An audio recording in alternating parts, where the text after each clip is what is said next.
안녕하세요. 분주하고 치열한 경쟁 속에서 잠시의 쉼조차 허락되지 않는 시대를 살아가는 모든 분들에게 오늘 이 시간이 잠시나마 영혼의 안식처가 되기를 소망합니다. 혹시 번아웃 증후군이라는 말을 들어보셨습니까? 아마 많은 분들이 익숙하게 느끼실 겁니다. 마치 모든 에너지가 소진되어 버린 듯한 극심한 피로감, 일에 대한 냉소적인 태도, 그리고 무기력함. 이것은 단순히 게으름의 문제가 아닙니다. 현대 사회가 우리에게 끊임없이 더 빨리, 더 높이 나아가라고 요구하는 과정에서 발생하는 어쩌면 당연한 영혼의 외침일지도 모릅니다. 오늘 저는 바로 이 쉼에 대한 이야기를 나누고자 합니다. 단순히 몸을 쉬게 하는 휴가를 넘어선 성경이 말하는 진정한 안식에 대한 이야기입니다. 최근에 제가 개인적으로 멘토링을 하던 한 젊은 목사님과의 대화가 있었습니다. 그는 저에게 이렇게 말했습니다. 목사님, 저는 완전히 번아웃된 것 같습니다. 스트레스가 너무 심해서 견딜 수가 없어요. 혹시 추천해 주실 만한 심리 상담사나 치료사가 있으신가요? 물론 전문가의 도움을 받는 것은 매우 중요하고 좋은 일입니다. 저 역시 그에게 몇몇 전문가를 소개해 줄 수 있었습니다. 하지만 저는 그에게 전화번호를 건네기 전에 한 가지 질문을 던졌습니다. 목사님, 혹시 안식일을 지키고 계십니까? 그는 잠시 어리둥절한 표정으로 되물었습니다. 안식일을 지키냐니요? 그게 무슨 말씀이신가요? 저는 다시 물었습니다. 일주일에 하루, 모든 노동과 일에서 완전히 멈추어 서서 그날을 거룩하게 구별하여 지키고 계시냐는 뜻입니다. 마치 우리가 간음하지 말라, 도둑질하지 말라, 거짓말하지 말라, 부모를 공경하라는 계명을 지키듯이 그만큼의 무게를 두고 안식일 계명을 지키고 있느냐는 질문입니다. 그는 머뭇거리며 대답했습니다. 항상 그렇지는 못합니다. 저는 다시 한번 조심스럽게 물었습니다. 만약 제가 간음을 하고 있습니까? 라고 물었다면 항상 그렇지는 못합니다라고 대답하시겠습니까? 그는 마치 그것과는 다르지 않습니까? 라고 말하고 싶은 눈치였습니다. 저는 단호하게 말했습니다. 아닙니다. 다르지 않습니다. 사실 10계명 목록에서 안식일 계명은 살인이나 간음 계명보다도 더 위에 기록되어 있습니다. 지금 목사님은 하나님의 원칙을 어기고 있으면서 그로 인해 발생한 영적인 문제의 해결책을 세상적인 방법에서만 찾으려 하고 있는지도 모릅니다. 그리고 저는 그에게 한 가지를 제안했습니다. 상담사를 찾아가기 전에 딱 한 달만, 아니 6주만이라도 온전히 안식일을 지켜보는 것은 어떻겠습니까? 하나님께서 주신 방법으로 먼저 시도해 보십시오. 놀랍게도 많은 신앙인들, 심지어 목회자들조차도 이 안식일의 진정한 의미와 힘을 잊고 살아갑니다. 우리는 너무나 많은 것을 알고 있지만 정작 실행하지는 않습니다. 성경은 지식과 지혜의 차이를 분명히 말합니다. 지식은 무언가를 아는 것이고 지혜는 그것을 살아낼 수 있는 능력입니다. 오늘 우리는 이 안식이라는 지식을 우리의 삶을 변화시키는 지혜로 만드는 여정을 함께 떠나보려 합니다. 이사야서 30장 15절은 이렇게 말씀합니다. 주 여호와 이스라엘의 거룩하신 이가 이같이 말씀하시되 너희가 돌이켜 조용히 있어야 구원을 얻을 것이요 잠잠하고 신뢰하여야 힘을 얻을 것이거늘 너희가 원하지 아니하고 하나님께서는 우리의 구원과 힘이 돌이킴과 고요함, 그리고 잠잠함과 신뢰에 있다고 말씀하십니다. 하지만 우리는 어떻습니까? 아니요, 시간이 없습니다. 할 일이 너무 많습니다. 라며 인간적인 힘을 상징하는 말에 올라타 질주합니다. 그 결과 우리는 더 빨리 도망치지만 우리를 쫓는 문제들 역시 더 빨라집니다.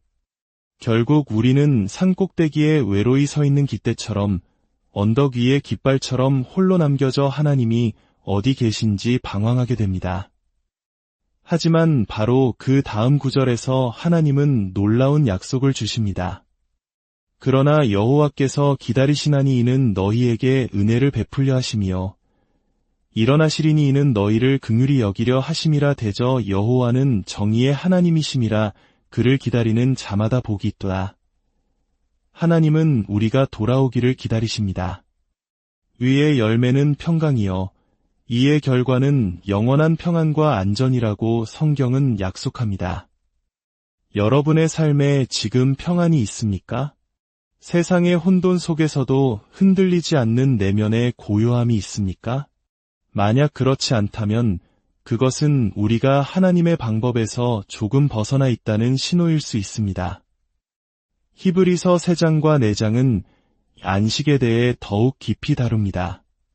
성령께서 말씀하십니다. 오늘 너희가 그의 음성을 듣거든 광야에서 시험하던 날에 거역하던 것 같이 너희 마음을 완고하게 하지 말라. 이스라엘 백성들은 하나님의 약속을 믿지 못하고 불신했기 때문에 약속의 땅, 즉 하나님의 안식에 들어가지 못했습니다. 히브리서 4장은 이렇게 경고합니다. 그러므로 우리는 두려워할지니 그의 안식에 들어갈 약속이 남아있을지라도 너희 중에는 혹 이르지 못할 자가 있을까 함이라. 그리고 덧붙여 말합니다. 그들에게 전파된 그 말씀이 그들에게 유익하지 못한 것은 듣는 자가 믿음과 결부시키지 아니함이라. 여기서 우리는 중요한 3가지 원리를 발견할 수 있습니다. 첫째, 안식으로의 부르심을 무시하지 말아야 합니다. 만약 여러분의 삶에 경고등이 켜지고 있다면, 영혼의 소진을 느끼고 있다면 그것을 무시하지 마십시오.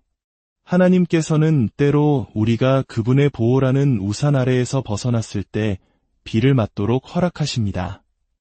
그 고통은 우리를 벌하기 위함이 아니라 다시 안전한 우산 아래로 돌아오라는 사랑의 신호입니다.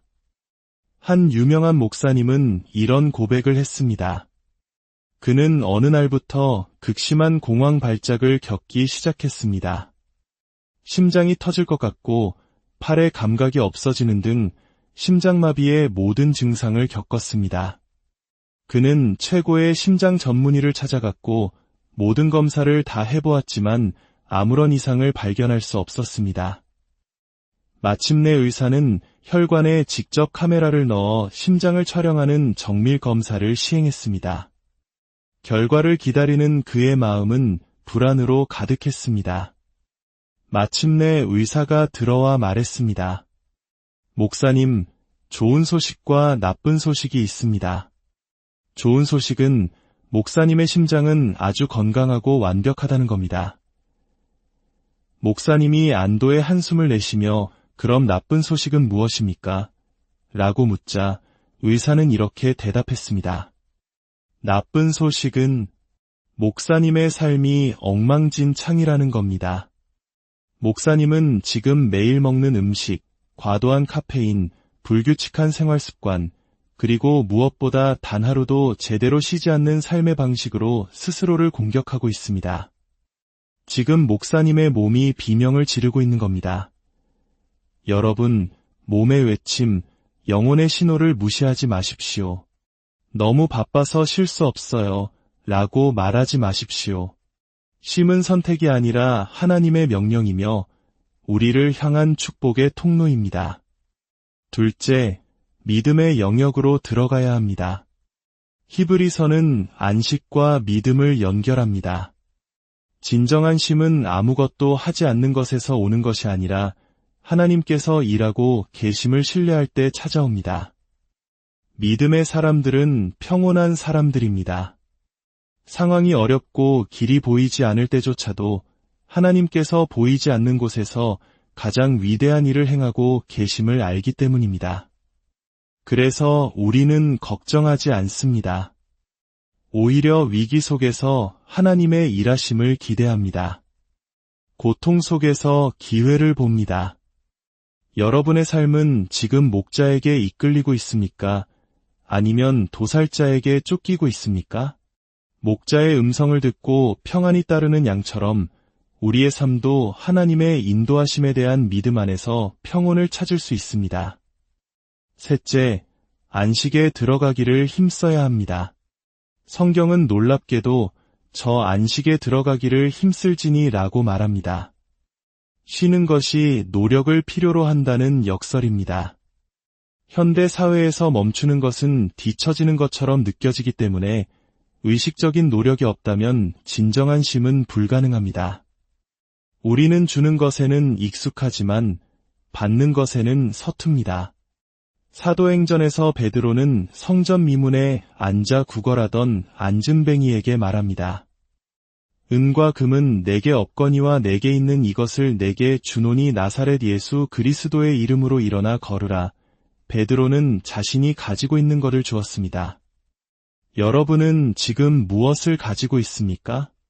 여러분의 영혼, 시간, 에너지, 감정은 채워져 있습니까? 아니면 고갈되어 있습니까? 이제 이 안식을 우리의 삶에 구체적으로 적용할 수 있는 3가지 실천 방안을 나누고 싶습니다. 첫 번째는 매일의 전환입니다. 하루 중 잠시라도 멈추어 서서 하나님과 교제하는 시간을 갖는 것입니다. 이것은 무언가를 내어주는 시간이 아니라 온전히 체험받는 시간입니다. 한 연구에 따르면 일주일에 4일 이상 매일 하나님과 기도, 말씀, 예배로 교제하는 사람은 외로움이 33%, 쓴뿌리가 40%, 성적인 유혹이 60%나 감소한다고 합니다.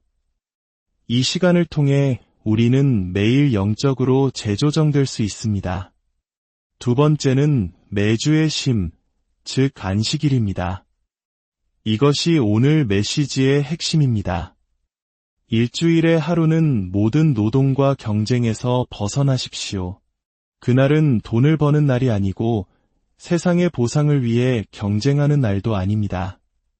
그날은 온전히 쉬고 가족과 교제하며 영적인 양식을 채우고 하나님을 예배하는 날입니다. 우리의 몸을 쉬게 하고 영혼을 먹이며 영을 재정비하는 시간입니다. 하나님께서는 6일 동안 천지를 창조하시고 7째 날에 안식하셨습니다. 하나님께서 피곤하셔서 쉬셨을까요? 아닙니다. 그분은 우리에게 쉼의 패턴과 축복을 보여주신 것입니다. 하나님께서는 6일 동안 당신이 하시는 일보다 더 많은 일을 하실 수 있습니다. 마치 11조처럼 90%에 부어주시는 하나님의 축복이 100%를 붙들고 사는 우리의 노력보다 더 큰 것과 같은 원리입니다. 세 번째는 매년의 재충전입니다. 일상에서 완전히 벗어나 재충전하는 시간을 갖는 것입니다. 돌아왔을 때 더 피곤해지는 여행이 아니라 영혼을 새롭게 하는 진정한 휴식을 계획하십시오. 우리의 목표는 인생에서 얼마나 많은 일을 해내는가가 아닙니다. 우리의 영혼을 얼마나 풍성하게 채워 세상에 흘려보내는가에 있습니다. 이 말씀을 듣고 계신 사랑하는 여러분, 잠시 눈을 감고 주님의 음성에 귀를 기울여 보시기 바랍니다. 주님께서는 마태복음 11장에서 우리를 이렇게 초대하십니다.